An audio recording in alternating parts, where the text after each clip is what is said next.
Andogli Prasodir, Yesastan Hajiye, Andogli Prasodir. Esselamu Aleyküm evi Türkmeniyim. İfadan bugün İsrail'li razılı bilen bayramçılığımı bizim bugün ayarlayalım. Çünkü bugün bayramçılığı.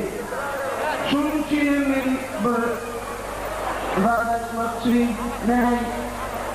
Yani ben Avrupa'dan geldim. Çünkü bizim bugünlerinde değiştirildi. Prosta bizim ayarlayılanlar dünyada en oğulun ayarlayılanlar deyipler aslayın aydırıcı.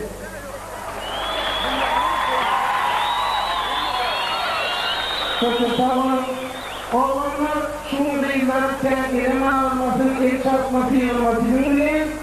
Benim orada şunu yine ayarlayılanlar deyirlerken Pradhanmantri Dormini.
Kota-Tawang, Giring Inuwasa, Baik Mujtaba itu mengolah Misalnya jangan kini pada, Yena ipat dengan sahabat Adam melayan, dengan saat bangun, dengan kini, dengan pantul.